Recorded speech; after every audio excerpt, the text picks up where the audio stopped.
بسم اللہ الرحمن الرحیم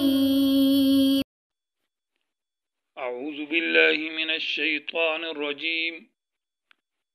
ان مثل عیسیٰ عند اللہ کمثل آدم خلقه من تراب ثم قال له کن فیکون۔ عزیز طلبہ اکرام، سبق نمبر 257، آیت نمبر 59 تا 63، سورہ آل عمران۔ حضرت عیسیٰ علیہ السلام کے بارے میں تفصیلی بیان چل رہا تھا، اور وفد نصارہ کے سامنے یہ آیتیں نازل ہوئی ہیں اور ان کے عقیدہ الوہیت پر تردید کے بارے میں بیانات چل رہے ہیں۔ گویا کہ یہ سورت کا پہلا حصہ تھا جو باب توحید کے بیان میں ہے، اور اس کے اندر کل 3 ابواب تھے۔ یہ تیسرا باب ہے کہ جس میں حضرت عیسیٰ علیہ السلام کا تفصیلی نسب نامہ، آل عمران اور حضرت مریم، زکریا اور حضرت عیسیٰ علیہ السلام کے عجز کے نکات بیان کیے گئے ہیں۔ یہاں آخری شبہ ہے، تو ان مثل عیسیٰ عند اللہ، اس شبہ کا جواب ہے آیت نمبر 59 کے اندر۔ عیسائیوں نے ایک شبہ یہ کیا کہ حضرت عیسیٰ علیہ السلام کو ہم الہ یا ابن اللہ اس لیے کہتے ہیں کہ یہ بغیر باپ کے پیدا ہے، تو جب اس کا باپ نہیں ہے تو ظاہر بات ہے کہ اللہ کا بیٹا ہے، اور جب اللہ کا بیٹا ہے تو پھر الہ بھی ہے۔ تو اس شبہ کا جواب دیا کہ اگر کسی کا باپ نہ ہو، وہ الہ ہونے کی دلیل ہو، تو حضرت آدم علیہ السلام تو بغیر باپ اور ماں کے پیدا ہے، تو اس کو بھی تو الہ کہو، حالانکہ آج تک کسی نے اس کو الہ اور معبود نہیں کہا۔ گویا کہ آیت کے اندر تشبیہ الغریب بالاغرب ہے کہ عیسیٰ علیہ السلام کی پیدائش بڑی غریب ناشنا ہے، لیکن آدم کی پیدائش اس سے بھی زیادہ ناشنا اور عجیب اور غریب ہے، اس لیے وہ اغرب ہے۔ مثل کا معنی صفت، ان مثل عیسیٰ، بے شک شان عیسیٰ یا صفت عیسیٰ عند اللہ، اللہ کے ہاں، عند اللہ بطور تاکید کا کہا ہے کہ تمہارے ہاں نہیں بلکہ اللہ کے ہاں، تم تو اس کو الہ مانتے ہو۔ کمثل آدم، آدم کی صفت اور حال کی طرح ہے۔ خلقہ، اللہ تعالیٰ نے آدم کی پیدائش کو شروع کیا، من تراب، مٹی سے۔ یہ صورت ہے پہلی جس میں خلق آدم کی ابتدائی حالت کو ذکر کیا ہے، مٹی۔ حالانکہ اس کے بعد دوسری صورتوں کے اندر کہیں 3 کیچڑ کا ذکر ہے، کہیں سلسال کا ذکر ہے، لیکن پہلی اور بنیادی چیز جو ہے وہ من تراب، مٹی ہے۔ ثم قال، پھر اللہ نے کہا، لہو آدم سے، کن، ہو جا، بشر انسان، فیکون، تو فکان، یکون بمعنی کان کا ہے، تو پس وہ بشر اور انسان ہو گئے۔ تو یہاں تشبیہ ہو گئی کہ آدم بغیر باپ کے پیدا ہے اور وہ کلمہ کن فیکون سے پیدا ہے، تو اسی طرح حضرت عیسیٰ علیہ السلام بھی کلمہ کن فیکون سے پیدا ہے۔ الحق من ربک، ھذا، یہ مذکورہ جو بیان ہے، یہ جو حضرت عیسیٰ علیہ السلام کی شان ذکر کی ہے اور اس کے بارے میں جو بیانات کیے گئے ہیں، یہ بیان سچ ہے، اور من ربک، یہ تیرے رب کی طرف سے ہے۔ فلا تکن، نہ ہو جا، من الممترین، شک کرنے والوں میں سے۔ خطاب نبی علیہ السلام کو، مراد امت ہے۔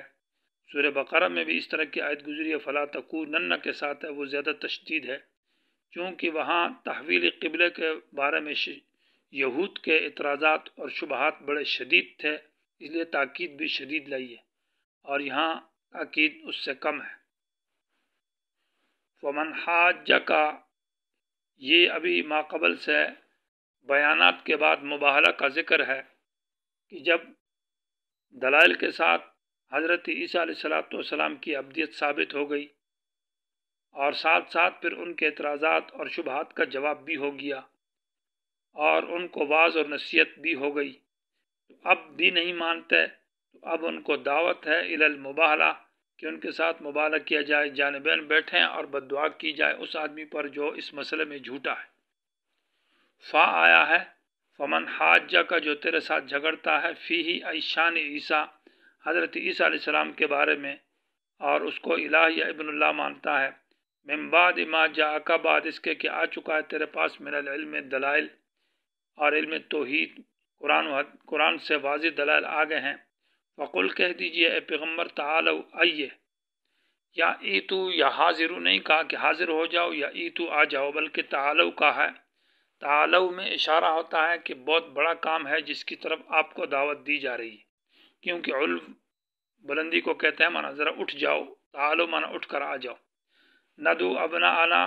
ہم بلاتے ہیں اپنے بیٹوں کو، اور وابناکم، اور تمہارے بیٹوں کو بھی، ونساءنا، اپنی عورتوں کو، ونساءکم، تمہاری عورتوں کو،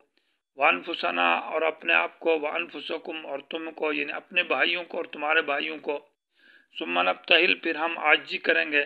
تو فنجعل، پھر کر دیں گے، لعنت اللہ، اللہ کی لعنت، علی الکاذبین، جھوٹوں پر۔ ابناءنا سے حدیث مستدرک حاکم کی اور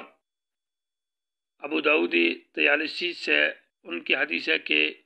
نبی علیہ السلام نے حسن، حسین، حضرت فاطمہ اور حضرت علی کو مجلس میں حاضر کیا، تو گویا کہ حسن حسین اگرچہ نبی علیہ السلام کے نواسے تھے، ان پر بیٹوں کا اطلاق ہوتا ہے، ابناءنا سے یہ معلوم ہوتا ہے۔ اس طرح نساءنا جو ہے اس کا اطلاق بیٹی پر ہوتا ہے، تو حضرت فاطمہ پر بھی ہوا ہے، اور انفسنا کا اطلاق اپنے بھائی جس میں حضرت علی رضی اللہ تعالیٰ عنہ ان کے اوپر اطلاق کیا گیا ہے، تو یہ معنی ہوگا ابناءنا و ابناکم و نسانا۔ شیعہ یہاں سے پنج تن پاک کا اس بات کرتے ہیں، لیکن چونکہ یہاں پنج تن پاک کا ذکر نہیں ہے بلکہ وہ تو چار ہی کا تذکرہ ہے،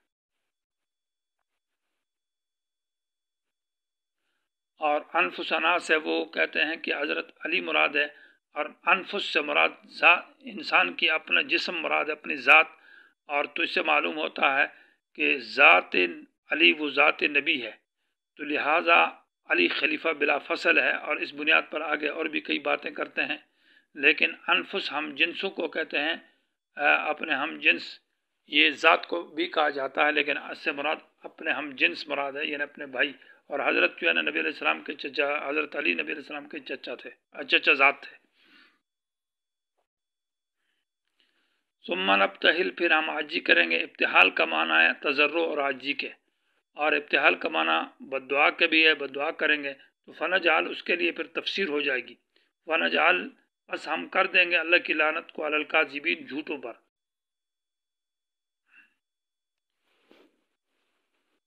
اس کے بعد آیت جو ہے آیت نمبر 62، اس میں ابھی بیان ہے نتیجے کا اور خلاصے کا، کہ ان ھذا، یہ جو مذکورہ بیان ہے، جو کچھ ہو چکا ہے، لہو القصص الحق، یہ پورا اور کامل بیان ہے۔ القصص یہ مصدر ہے، قص یقص قصصا، اس بیان کو کہا جاتا ہے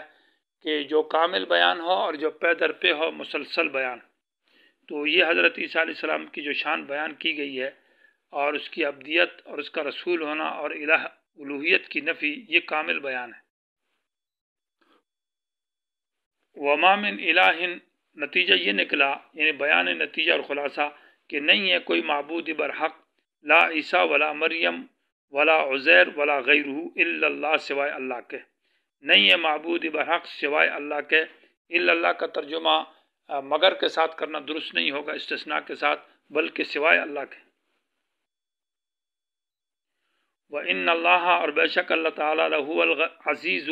اللہ ہی زور والے ہیں، الحکیم، اللہ ہی حکمت والے ہیں۔ العزیز الحکیم میں اللہ تعالیٰ کی تمام صفات قدرت اور علم کی طرف اشارہ ہے، جیسے پہلے بیان ہو چکا ہے۔ فَإِن تَوَلَّوْا، یہ بھی اسی خلاصہ اور تتمہ کے اندر ہے، اور یہ ساتھ ساتھ میں مبالغہ کے ساتھ لگتا ہے کہ اگر یہ لوگ مبالغہ کرنے سے پھر گئے اور انہوں نے مبالغہ نہ کیا، تو فَإِنَّ اللَّهَ عَلِيمٌ بِالْمُفْسِدِينَ، اللہ جانتا ہے فساد کرنے والوں کو، تو جو فساد کرتے اللہ تعالیٰ ان کو سزا دے گا، اللہ ان کے جرائم کو بدلہ ان سے لے گا۔ تو مبالغہ جو ہے، مبالغہ امر شریع کے اندر جائز ہے، لیکن اس کے شرائط، چند شرائط کے ساتھ، اور وہ شرائط یہ ہے کہ دلائل پیش کیے جائیں، اس کے بعد ان کے اعتراضات کا جواب دیا جائے، اور پھر ان کو واعظ و نصیحت کی جائے، اس کے اوپر نہ ہو تو پھر مبالغہ کیا جائے۔ اس پر دلیل فمن، یہ فا ہے، کیونکہ فا آیا ہے اور فا سے پہلے اس صورت کے اندر دلائل بھی ہے اور اعتراضات کا جواب بھی ہے اور واعظ اور نصیحت بھی ہے، اور فا تعقیب مال وصل کے لیے آتی ہے۔